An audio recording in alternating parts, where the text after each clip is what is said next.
Assalamualaikum warahmatullahi wabarakatuh. Jumpa lagi ya anak-anak dengan Ibu untuk pelajaran IPA. Nah, karena kita sudah belajar tentang atmosfer, litosfer, maka kali ini kita akan belajar tentang hidrosfer.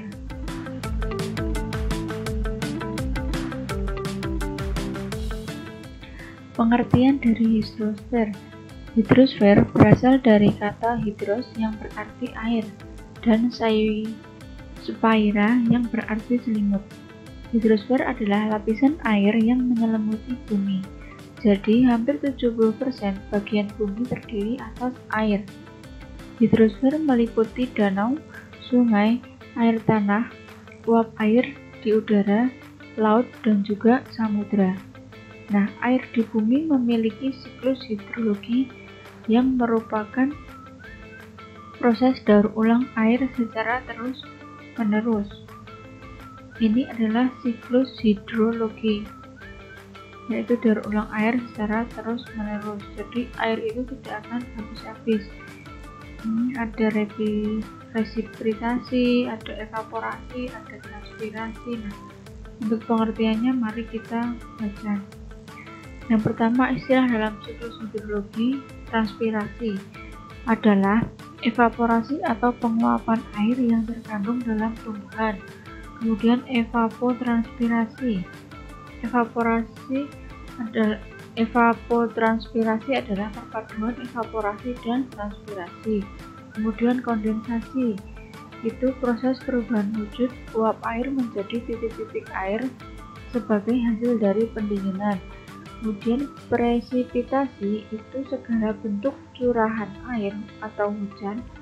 Sebagian besar presipitasi terjadi sebagian air hujan, namun ada juga presipitasi berupa hujan salju atau hujan es, kabut, graupel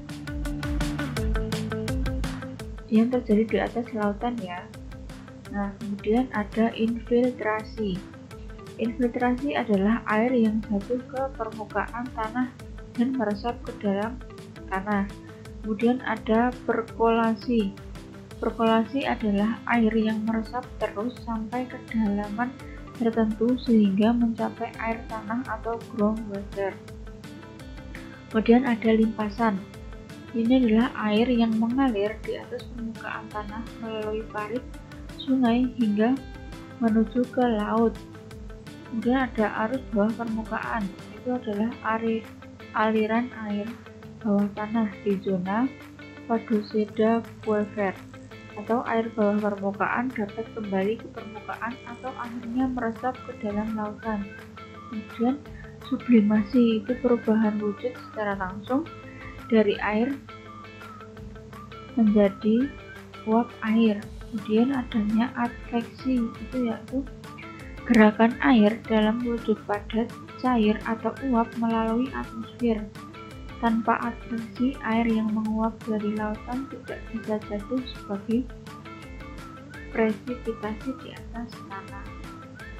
Nah, pada siklus air itu ada siklus pendek. Siklus pendek itu hanya ada terjadi penguapan, kemudian kondensasi, kemudian terjadinya hujan. Untuk siklus sedang itu dari air samudra mengalami penguapan, kemudian kondensasi terbawa oleh angin menjadi awan dan turunnya hujan ke sungai, kemudian menuju ke samudra kembali. Untuk siklus panjang itu penguapan dari samudra mengalami kondensasi, kemudian dia mengalami sublimasi atau kristal-kristal es menjadi salju dan turun akan menjadi hujan es atau gletser, kemudian akan turun ke sungai dan kembali ke samudra. Nah, secara garis besar tubuh perairan terbagi menjadi dua, yaitu perairan darat dan perairan laut. Pertama, perairan darat. Semua tubuh perairan yang terjadi dan berada di daratan.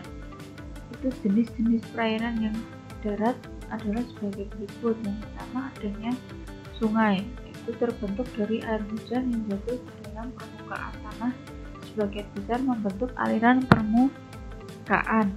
Aliran permukaan ini mengalir ke tempat yang lebih rendah, menuju ke parit, selokan, maupun anak sungai. Yang kedua ada danau atau cekungan luas di permukaan bumi yang terisi oleh air dan terbentuk akibat adanya proses tektonik atau vulkanik. Air danau dapat berasal dari air sungai, air tanah, air hujan, ataupun mata air yang bermuara dari cekungan tersebut. Ini adalah contoh sungai dan ini contoh danau. Ketiga ada air tanah, merupakan air yang berada di wilayah jenuh di bawah permukaan tanah. Sebesar 97% air tawar terdiri dari air tanah. Air tanah dapat ditemukan di bawah gurun yang sangat kering maupun di bawah tanah yang tertutup lapisan salju. Kemudian yang keempat ada rawa. Rawa merupakan tanah basah yang sering digenangi air karena letaknya yang relatif lebih rendah. Rawa biasanya ditumbuhi oleh tumbuh-tumbuhan yang batangnya lunak atau rumput-rumputan. Nah, ini adalah gambar air tanah. Ini adalah rawa. Ada dua jenis rawa ya.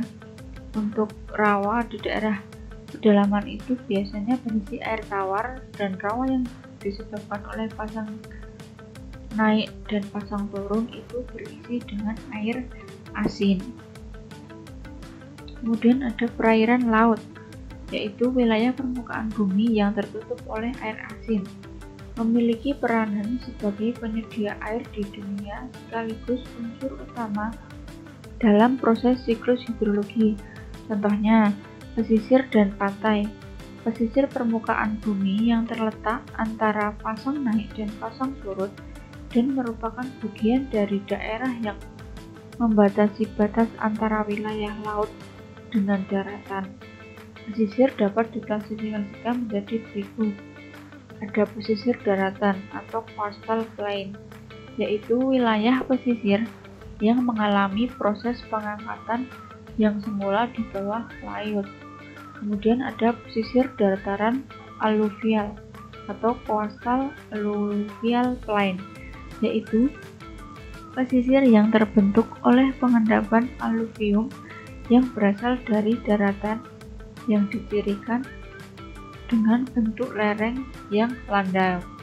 Kemudian ada pesisir pulau penghalang atau barrier island coastal, yaitu pesisir dengan perairan dangkal lepas pantai yang luas dan terpisah dari lautan oleh pulau penghalang. Kemudian ada pantai.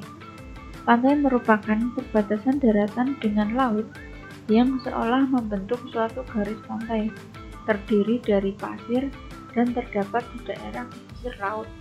Beberapa jenis pantai yang dapat ditemui yaitu ada pantai landai, pantai yang bentuknya hampir rata dengan permukaan laut.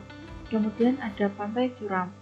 Pantai yang bentuknya curam diakibatkan adanya pegunungan dengan lereng curam yang membentang sepanjang pantai menghadap dan berbatasan ke laut. Kemudian ada pantai karang. Pantai yang terbentuk akibat erosi yang disebabkan oleh arus laut. Kemudian ada pantai bakau. Pantai yang ditutupi oleh hutan bakau. Banyak terdapat di daerah tropis dan banyak lumpur serta sering tergenang air, terutama ketika pasang naik. Nah, manfaat hidrosfer sendiri bagi makhluk hidup adalah sebagai air minum, kemudian untuk perikanan, ada pembangkit listrik tenaga air, kemudian juga sebagai sarana penghubungan, kemudian sebagai bahan baku industri, dan juga sebagai sarana olahraga untuk atlet misalkan dayung, renang. Nah, sekian tadi untuk materi hidrosfer. Semoga bermanfaat. Ibu akhiri. Wassalamualaikum warahmatullahi wabarakatuh.